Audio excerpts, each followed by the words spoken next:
Hello, hello, hello. How's everybody doing tonight? How's my volume?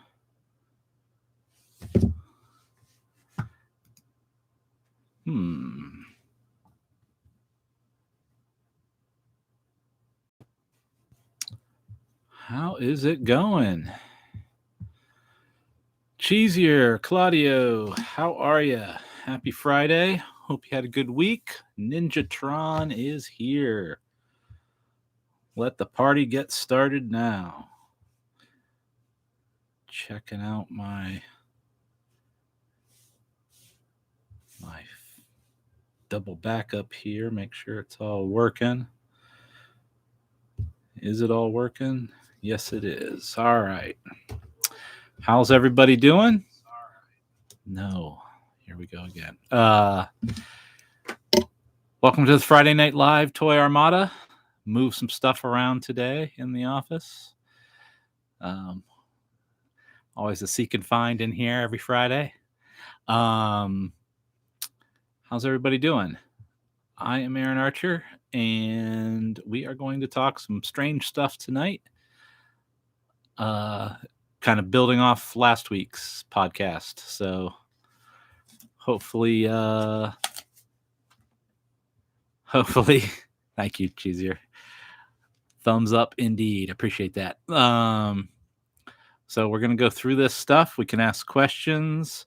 I figured I'd give my opinion on it and the value it brings when these things get made. I'll kind of give you the business kind of perspective. Obviously, a coloring book's a coloring book, but why certain ones get coloring books and others don't, maybe. That'll be interesting. And I got a couple different things that maybe people haven't seen in a long time. If you are of the age that played with Armada or Unicron trilogy products, some of these books or publishing things may be new to you, or things you've only seen in other formats, other places, pictures of, whatnot. Hey, Mikey and Louie, how you guys doing? Yep, there's a shirtless Batman right there. That's a new one. I moved this guy down into play. There's a guy up there. Changed out a picture. So anyway, hope everyone had a good week. I had a pretty good week. So we got a few of us in here. I'll talk for another couple minutes. Yeah, Total Justice Parallax is up there. I figured I'd sprinkle things in every week. Something fun. Something different. All right. Where to start? I think I'm going to start with the easiest thing first, and that is animated translations. So books get put out that are easy to get made. Publishing comes out that gets easy to get made because they're just cut-ups of the animation, ideally. So I'm going to go through a few of them. Some of them have funky names like Cinemanga, which is basically trying to take the animated show and turn it into kind of comic book form. I'm not sure how successful this was, but certainly in markets that wouldn't have gotten the cartoon or couldn't have gotten the cartoon or couldn't get it translated, perhaps. That makes no sense. But, it was just an easier way to make content, another slices of the franchise, I suppose, than doing it all from scratch like a actual comic partner would do. So, kind of strange. But there you go. That was Energon's version. There were Prime versions. Same thing, taking the animation, kind of adding the bubbles and whatnot.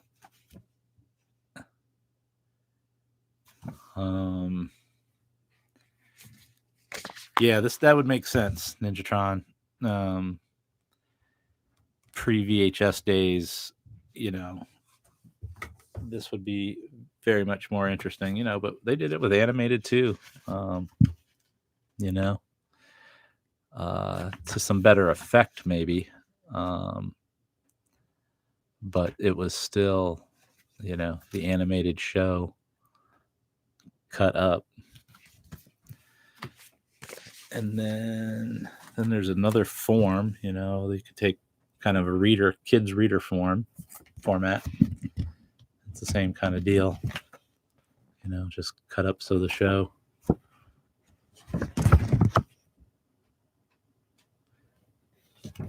But it's an efficient way to make a product, and you have the right assets, and you don't have to generate any new assets on your own. So that is a positive way to make some product. Goes without say, there are comic books. I'm going to skip that. Another style is taking the comic books, but doing the trade paperbacks. So we all know this kind of thing. So back in the Unicron trilogy days, this is the era of the manga intro into the US market, kind of in a big way at all the big bookstores. So everything was getting printed in this format. So this is just the Energon comic that originally came out in a comic book size, put into a trade paperback and made manga. So that was interesting. And then, same thing with the animated show, the first several issues of the comic book put into one kind of trade paperback,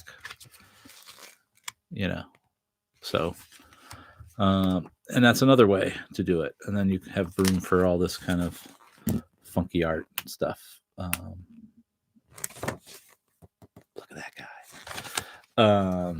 So that's cool. Those are fun. But if you already had the single comic issues, sometimes that's not as fun. I got so much stuff here. One book. I like the Guidebooks. So this was a big one. When we were doing the movie pitches and bringing people on board, whether it be Michael Bay or anybody that we met in Hollywood that wanted to be up to speed on kind of the 101 of what Transformers was, this was the kind of first stop anyway to get you at least the overview of what could be possible. And then we went in deeper and really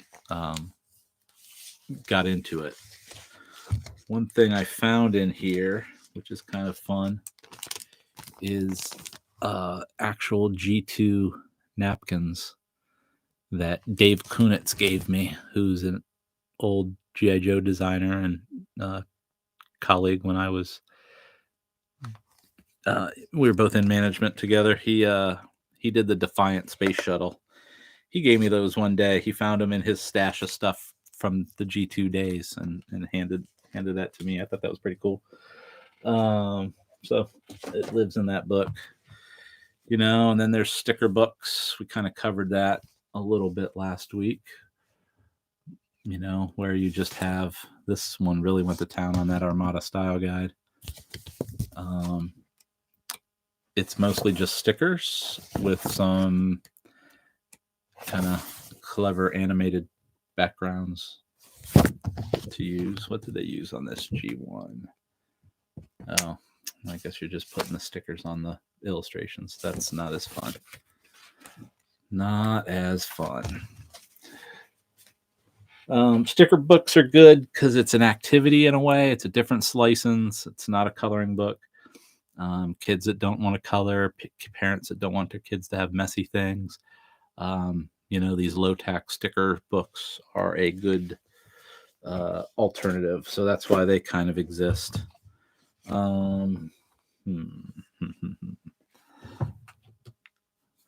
read a few things. Oh, yeah.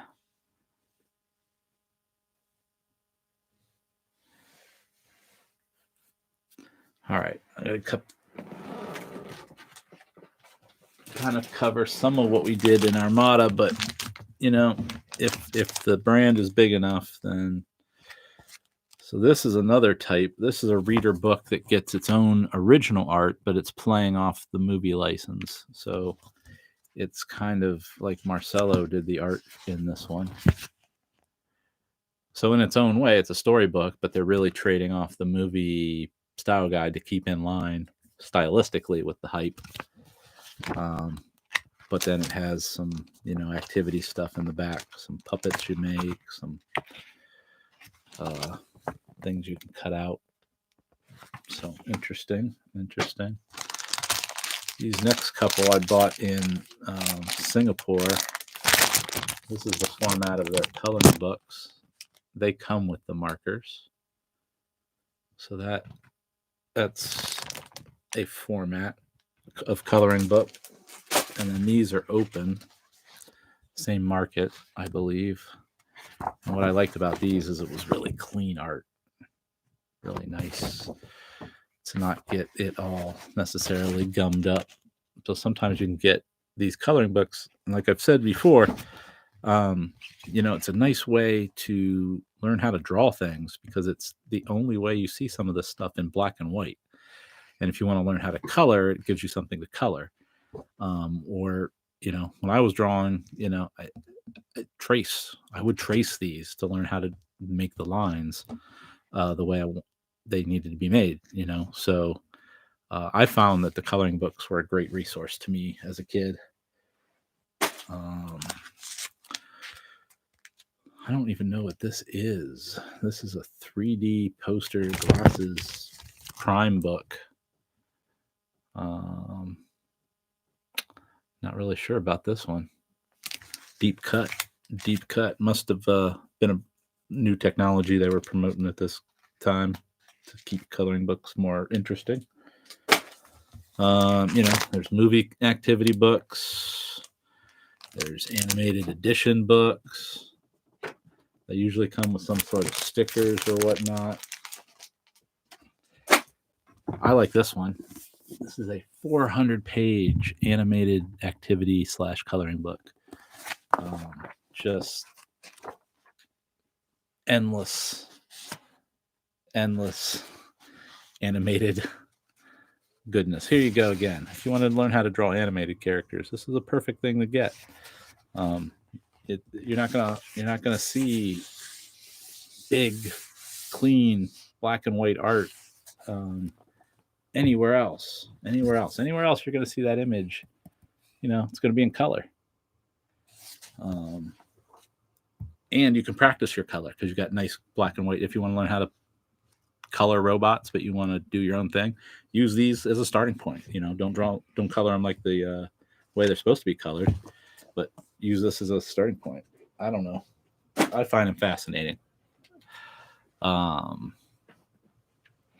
right. And that, truly is a Derek Wyatt jamboree there. Let's see. What is next? Let's go with some magazines. I don't have all my magazines, but I got a lot of them. Transformers also got put on magazine covers, which is cool. So I Instagrammed this not too long ago, @ArcherMonster_creative. The old PS magazine promoting the Transformers game that had the Armada look. So these are more promotional situations, right?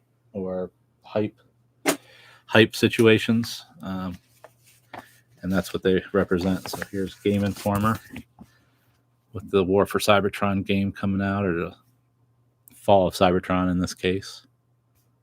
Had a wraparound cover. That's cool.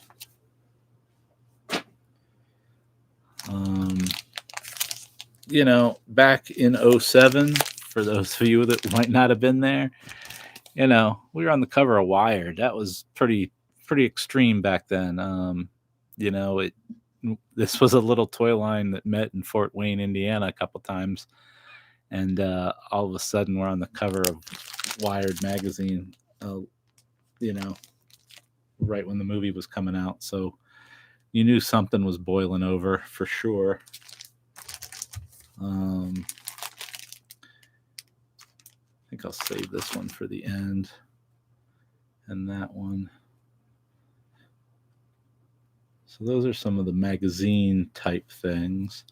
There's also all these guidebooks. So Rick Alvarez, you know, made these, which are photo guides of the product line from the whatever era, in this case G1.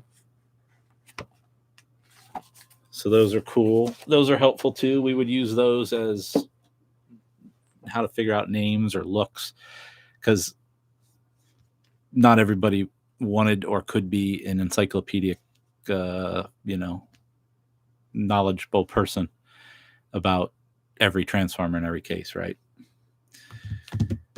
Okay, a few more weird things.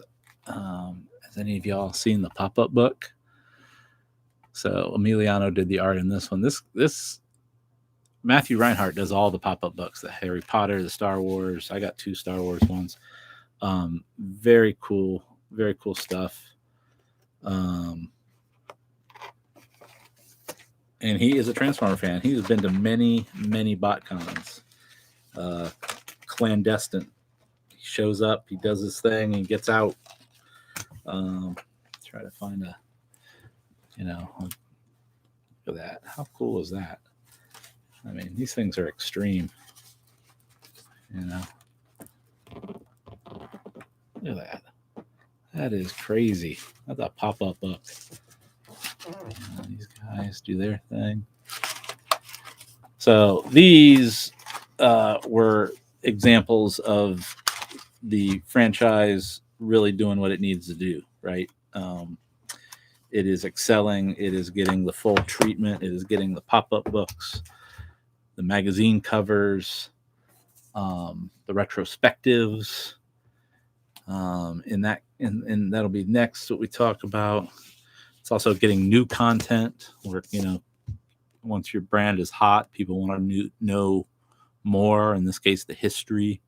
So, you know, that we started coming out with these hardcover books, which was going to tell the whole story of Cybertron. I'm not even covering all the books I have, but I got this thing. This is the Transformer Exodus book, just the book, you know, what's written on the page, not the cover or any of that other stuff. So that's cool. This was,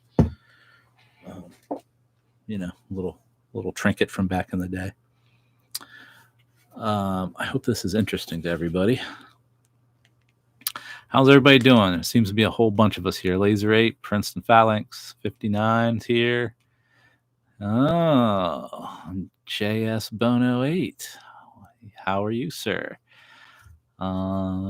Larry, Shane, what's up? All right, so we'll cover some more of this craziness. Also, this is another form of the retrospective. You know, your brand's so hot that people want to recall the good old days that they remember as children, or things that went on recently, or just a one-stop shop to kind of celebrate the brand. So this vault book was a big one. So check that out if you haven't, or look that up. I don't know if those are even available anymore, but you know, that's all indication that the brand was doing it good stuff. Then I talk about these perfect guide things all the time. So this isn't necessarily a perfect guide for animation, but it is a overview of the product line. So these books started coming out, right? So this is G1 toys. This is kind of the full animated, you know, experience.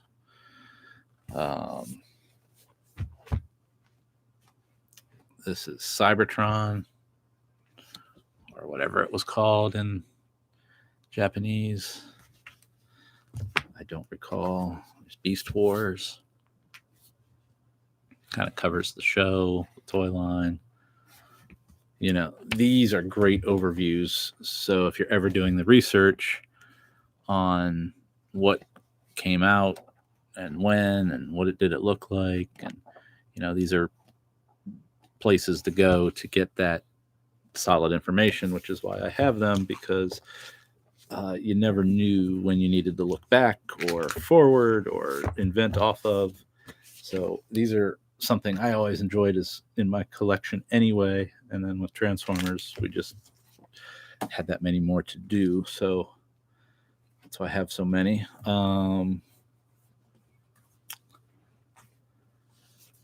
Then you got the various movie books. I'm not even going to cover all the movie books. There's all kinds, mix and match, and the storybooks in different form.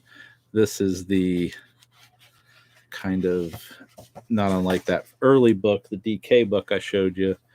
This is kind of covers off all the movie stuff. It's kind of closest thing we got to an art of the movie kind of book. And I'll let everybody in on a little fun thing here. Thank you for all the help and support, Michael Bay. There you go. I was there, folks. That was pretty cool. And then I got this out when we made the cover of the trade magazine. This guy right here, Ben Proctor, is up for an Academy Award in a few weeks or very soon for Avatar. He works over there. So I'm rooting for him. If you are a Transformer fan, he did Optimus. He did a lot of Bumblebee. A whole host of a lot of the early cool stuff. He was on every movie that I was on anyway. And real good guy. I'm really rooting for him this week or whenever this happens. And then almost done here with the junk I got. Then you got these promo things, and these are either pack-ins or things you get at conventions. You guys remember this one?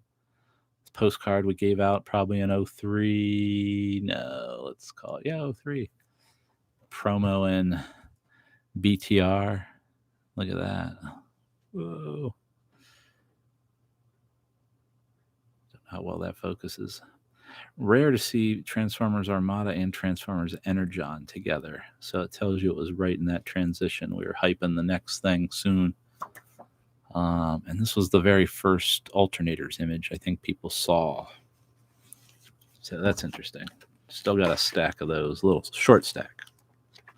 Then all the Impact comics, things like this. Asked online who drew these.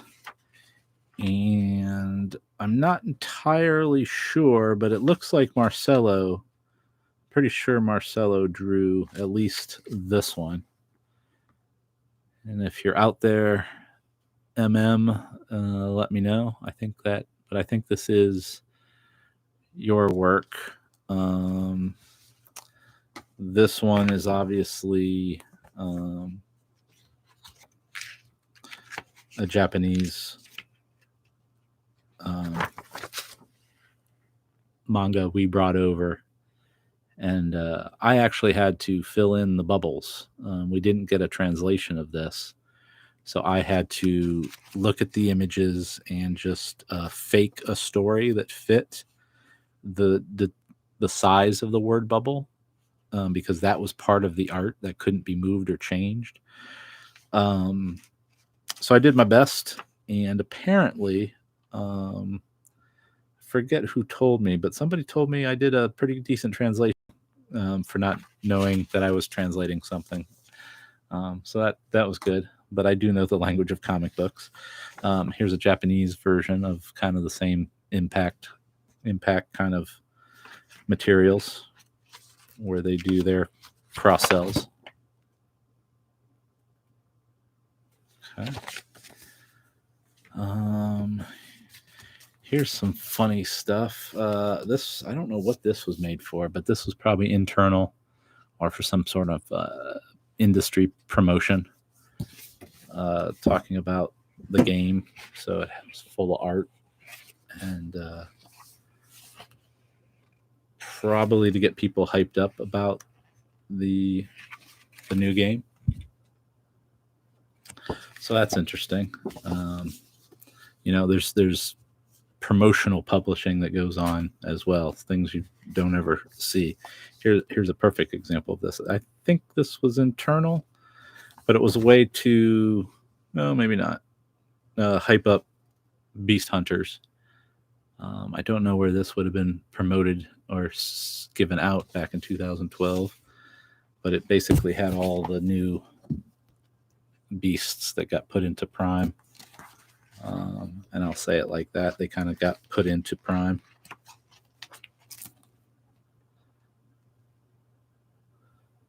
Interesting stuff. So I use all this stuff as, you know, not only are they my little trinket trophies and stuff, but they're always good reference, you know, when you're drawing whatever you're drawing. If it's in the robot world, this stuff's cool to reference. So, and that's not covering even a portion of what I have. That's just the different categories in a way I thought were interesting to talk about. So look at that. Talked for almost a half hour. How about that? How's everybody doing? So now I can get into Q&A time.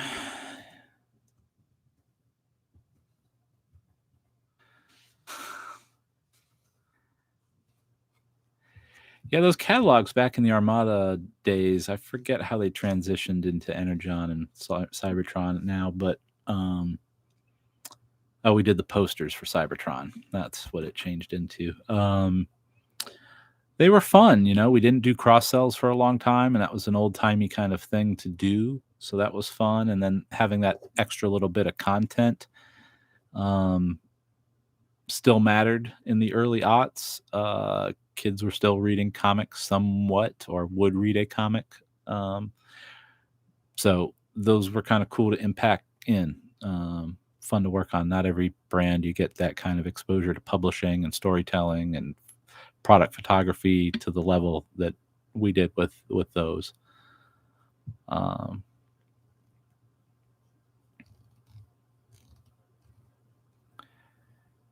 Yeah, I don't know where that Beast Hunters book came out at. I'll have to look that one up. Hey, Bono. How's it going? What version of Transformers do you wish had an art book? I don't know. I mean, they've almost been every one. I guess Beast Machines doesn't have one.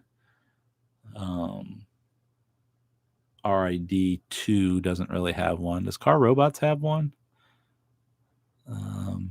Probably RID Car Robots, if not the new Car Robots, but or RID, but no one really cared for that one. So, hey, Aaron, what was the expected run for animated? I think we thought there would be a fourth season, although we just didn't know, right?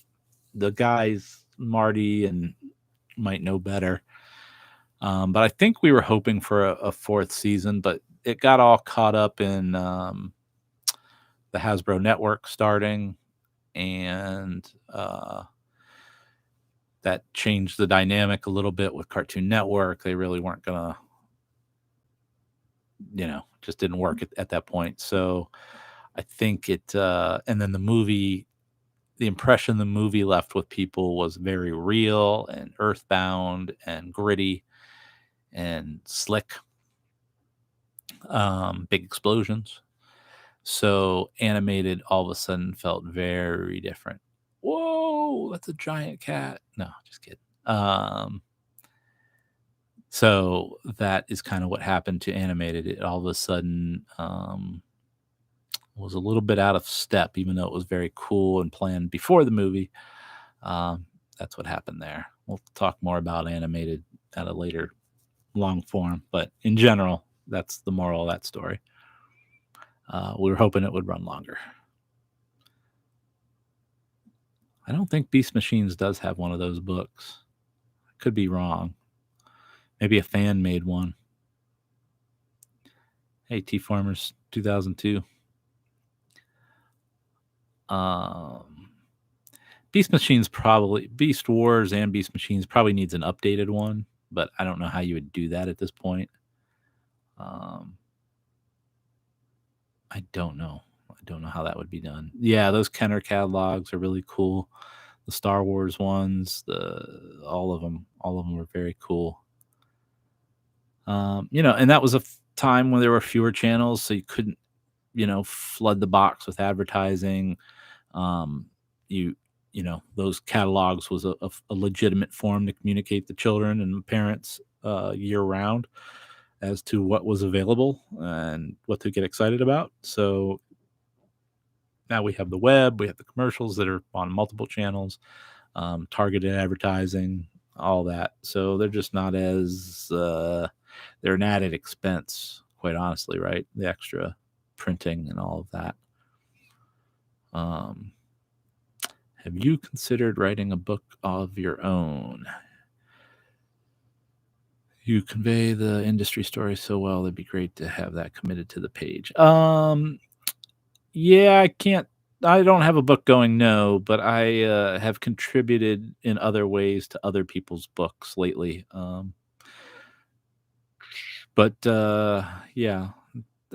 it's an interesting idea, but I would need help with that. But thanks. Yeah, I wish I could bring back animated for some sort of event, DVD release. Even though that's not what it's called anymore, but you know what I mean, streaming release. Um, it's like it's a world you could keep playing in, right? If we go back to G1, you could go back to animated. I understand you wouldn't need to go back to the Unicron trilogy, right? It's G1 2.0. So if we got G1 again, okay, I get it. But animated, it's its own thing. So you could go back there and kind of live in that bubble world, and go to town. So that would be cool if they got back in that. Hey, Aaron, do you know anything about the original Beast Wars plans? G1 bots get their brains transported. I don't know any of that, but I did. I'll let everybody in on a little interesting tidbit. I was able to communicate with a designer who worked on Beast Wars in Rhode Island and then moved to Cincinnati. Exchanged a few emails, seeing if he'd be willing to tell his story about the origins of Beast Wars on the side I wouldn't be familiar with. And he was up for it. So we're going to get that figured out, and we will be able to tell a new wrinkle in the story of Beast Wars. The Rhode Island origins, beyond just Vinny DeLeva, if you've heard that version. But this will be a new take on the version. So interesting. Yeah, the Volume 2 art book, that will be in time for the summer shows. So you probably, I should be reasonable and say May. To be honest, I don't want to sign myself up for something I can't do. But so that's the art book part 2. And then so that'll be cool to have him on and be able to get to the origin of Beast Wars. So animated would be tough. I guess it could be done. It'd be sad because it can't be done with Derek with us, unfortunately, obviously. But it may be, that's exactly the reason to do it. Finish off that project and kind of complete that cycle. Be cool to bring it back.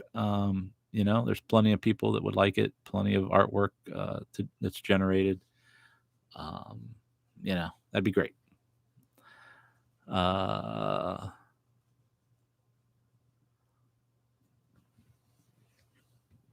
What do we got? Was Sideways from Transformers Cybertron a case of random name lapse, or is it inherited to be the same? Yeah, I think it was meant to be the same guy, but that was my take on it. I'm not sure that ever got translated to anybody. I think that's why he's got the T head face and kind of a servant of Megatron, Unicron. So I think it was meant to be the same guy.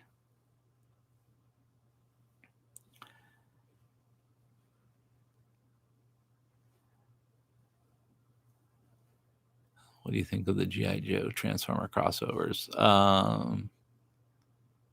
Yeah, I think it's cool. I think it's cool if they finally figured out how to bring those two brands together and make it work. I don't know. I wish we could have done that a long time ago.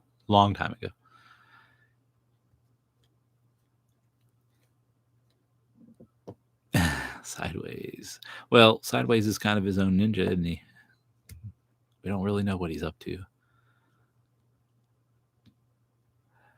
Was there any thought process in picking which Cybertron toys to fill out the 07 line?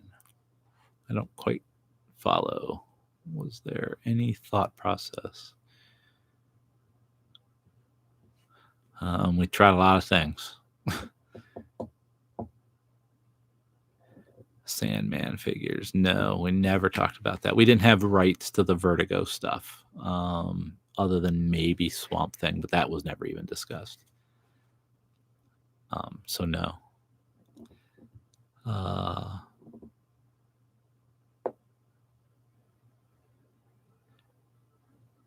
Yeah, the mythical creatures thing would come up from time to time, but it also felt kind of soft and if you could use a real animal, it might be better. It might be more recognizable. So there's that time we got. Okay. All right. So hope everybody's having a good time, enjoying the cast here. I'm trying to keep up. Plenty of questions. I'm going to go back to the animated thing. Can it be continued without Derek? I mean, it can be. And it's not necessarily unfortunate. Things like that carry on.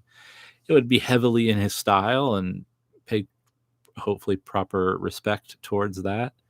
And that's just how it goes. We all creatively,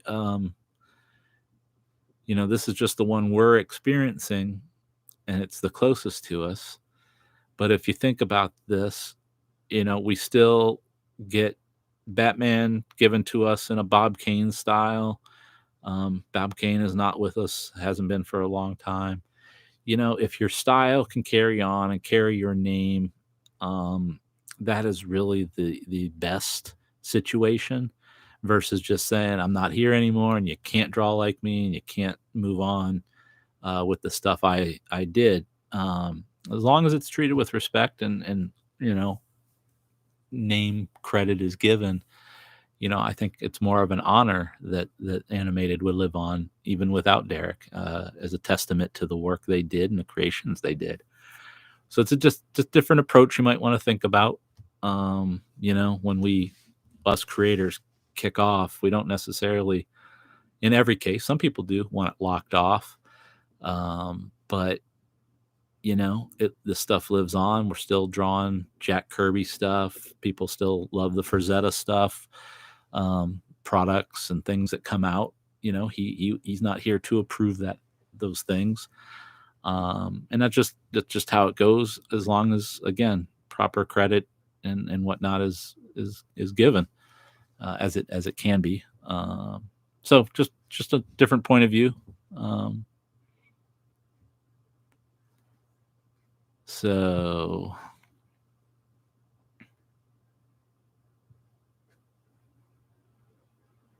yeah, it'd be kind of an interesting mini movie, kind of a Beast Wars cap off movie.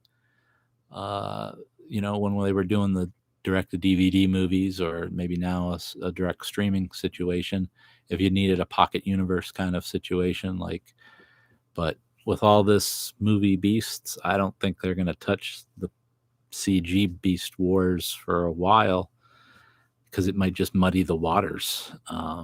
So unfortunately, as much as it excites us from the Beast Wars era, it may also want them to block off that old stuff just because it now doesn't jive with the new promotions. But we'll see if that is the case. But yeah, Mikey and Louie, that would be very cool to see some continuation. Christian, was fiction ever considered for alternators, pack-ins, Dreamwave, or others? Not really. Not on the US side at all. More Dreamwave kind of considered it, but the license thing was still a challenge. Some of them had rights to the 2D, and that would have made the comic books too tricky to get approved. So it didn't go very far with us. And I think in some ways that's how Kiss Play and some of this other stuff might have popped up, because we weren't doing anything with it story-wise, that Takara saw some opportunity. That's a hunch. Wow, the cat is on fire tonight. So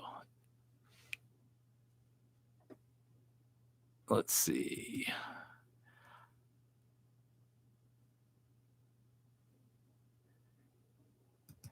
Yeah, some artistic styles are clear, and it's theft, and others are just work for hire agreements, and that's how it is. And I can't speak to the good, bad, and ugly of all of that.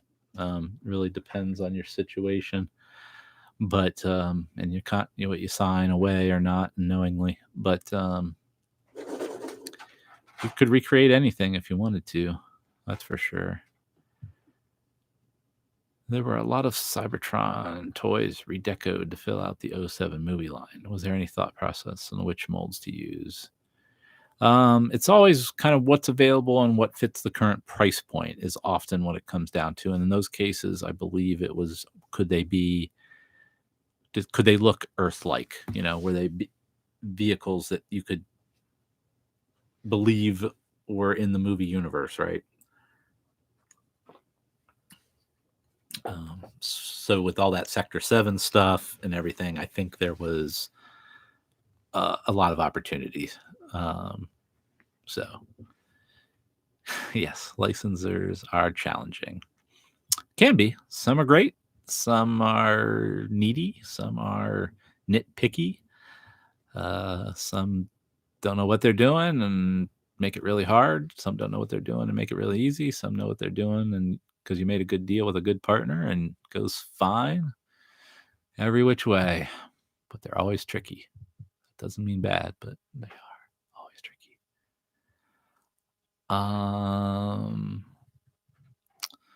All right. Yeah. So it's probably price point when you think down to what came over from Cybertron into movie, and that just tells you the movie stuff was going crazy, and we needed a lot more product to fill out waves, and that stuff got imported from Cybertron.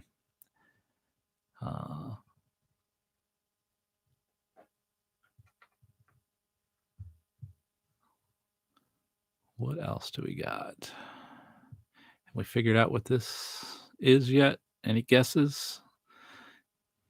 I think we're on week 3, if not week 4.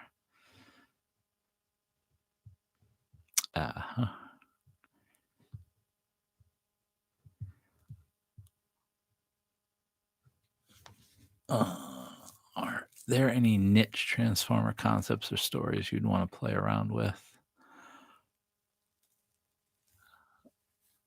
Well, they're doing the Shattered Glass stuff ongoing, I guess. I'm not sure I've seen too much of it out there yet.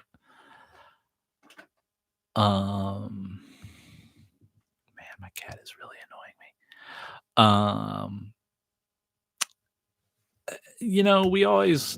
me. We pitched a lot of different things. One of the things they're doing now is a lot more of the movie tie-ins. At different times, we were always looking at that stuff, but in my time, we didn't get to do it in the brand proper. The Star Wars team and the the Marvel team certainly did stuff, but I didn't get to work on that stuff necessarily. So I don't know if I have a good answer for that. No, it's not Ninjatron. Although, if you squinted, because you can't, I don't think it's a good digital feed you're getting. So that is a good guess, honestly. Very good guess. Not in the realm of what it is, but the shape of it is very similar.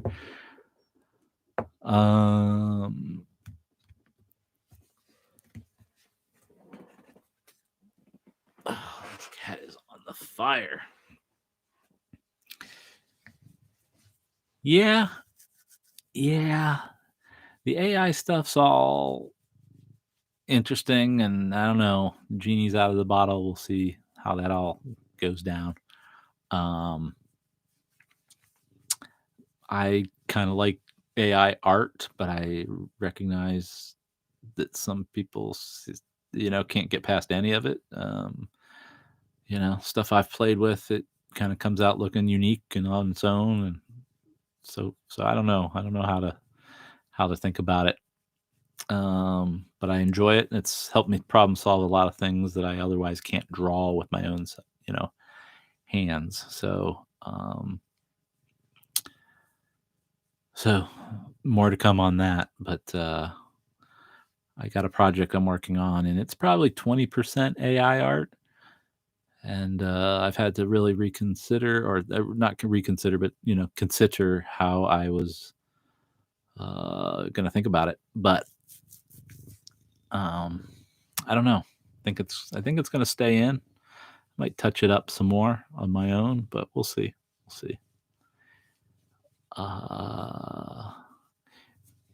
Yeah, and it's really good for inspiration purposes, because if you're an artist and you got your normal movement of your hand, your kind of the lines you're always using and forms you're putting together, and it might help break that up. Might give you some different form factors that you wouldn't naturally come up with, and then you can start from there, and then you're really gonna subconsciously get excited about the new shapes and things. So that is true for inspiration purposes. It's really good.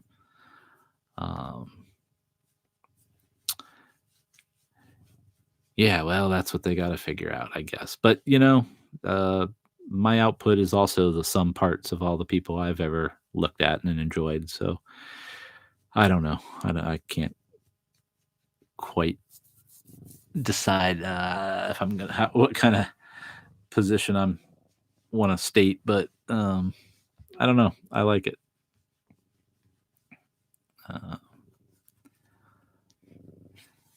No, it is a pencil sketch, and it is not Transformers related. And it is it's high end. I guess I'll just say it that way. So let you go from there.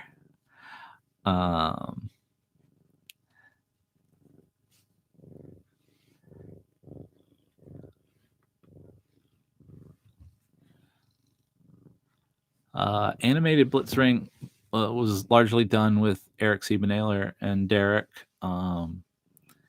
So they would be the ones that would know those stories. So Eric could certainly relay how they came up with that. And I remember Eric did a lot of those heads too, and they had a lot of fun doing that one.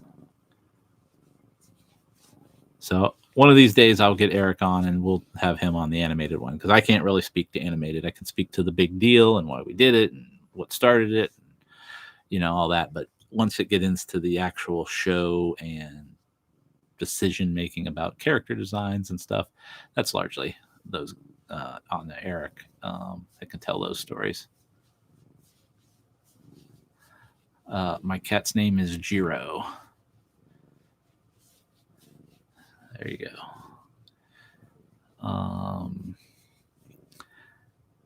Where are we at? Not a Batwing sketch.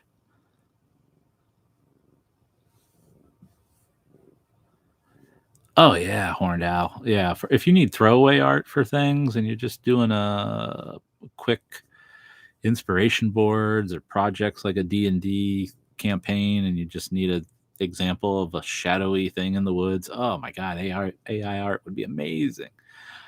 I think it does get down to when you're monetizing it or whatever, people are gonna have problems with that, I guess. I think I side on the idea of, if we can all point and go, oh my God, that you're ripping off Jack Kirby, geez, buddy, that's a problem. But if it's all a mix of stuff, well, we're all a mix of artists, so I find it to be a tricky question. We all do. So did I finish that previous question?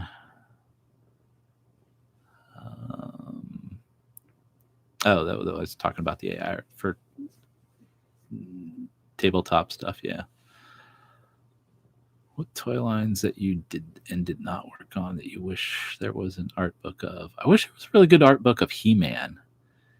I had a really good one of micro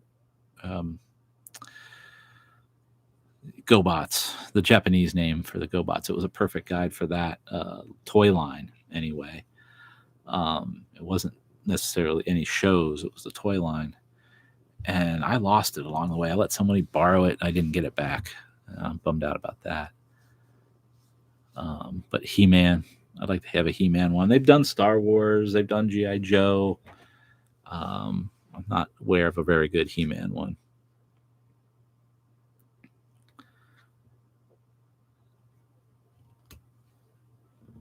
I don't know why they still use golden brown plastic. Yeah, Kenner Batman art book would be pretty good. I hauled around a bunch of stuff for a long time in case an art book was ever needed to be made on Batman, and it finally disappeared and just got, lost as office moves happen. So I don't know. I have some He-Man art books, but I guess they look different. They're big hardback books. I'd like to have these kind of paperback magazine, perfect bound books. Machine Robo Wedge. I don't know. It had all of them on the cover, and it was kind of a weird kid's book in its own way too. But it was a perfect guide of the toy line. Did you ever use to have a huge Godzilla toy collection many years ago? Local newspaper feel. No, not a huge Godzilla collection. Not me.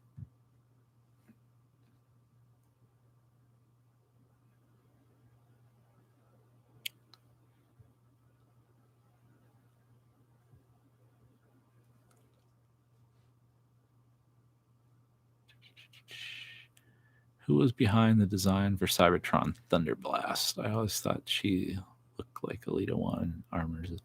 Yeah, that was Eric, and yeah, we used those things as reference. So that would be why she looked like that. Oh my goodness, buddy.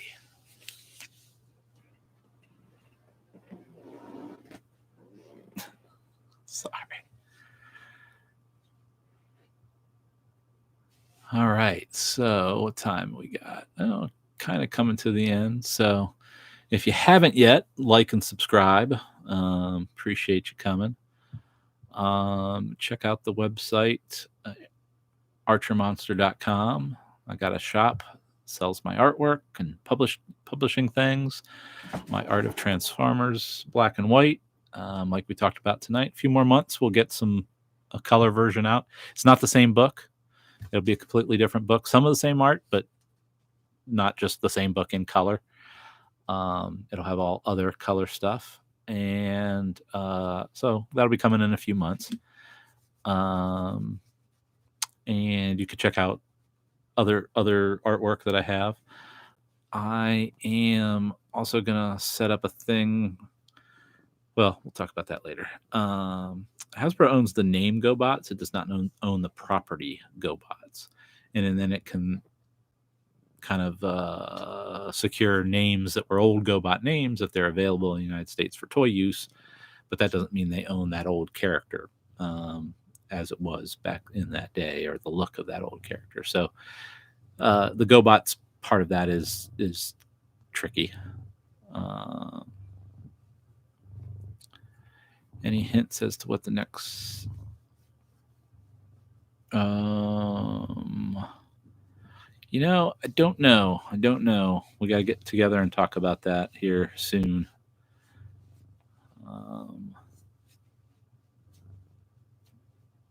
Hasbro Leader 1 toy. Yeah, exactly. Yeah, we could use the name because it was available, but we couldn't make it look like that character, and weren't trying to exactly. So that's how that works. Did I miss any questions? All right, no super chats tonight. That's fine. So got the gang all here. So thanks for everybody for coming. Make sure you check out Protoman tomorrow at 8:00 on the Transformers Slag podcast. All right, you must be here. I'll check y'all over there later. Have no idea what I want to talk about next week. It'll probably be a toy deep dive. I don't know what toy yet. I'm thinking Energon Scorponok, maybe, but I could be persuaded to do something else if we had any suggestions out there. So hit me up on the community tab. Let me know. I think you're able to do it that way, or in the comments here. That's fine. I'll check it all out. Anything else we got? Oh.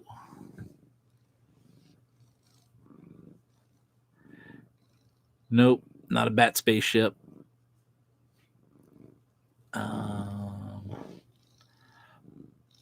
Armada thrust, where are my hands? I thought that'd be fun. Thrust hands, kind of something different.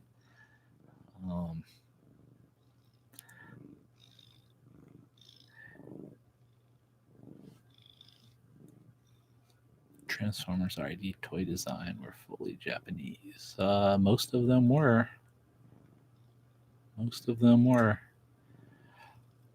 All right, so we'll catch up next week. Thanks for coming. Appreciate y'all. And we'll talk again soon. All right, thanks.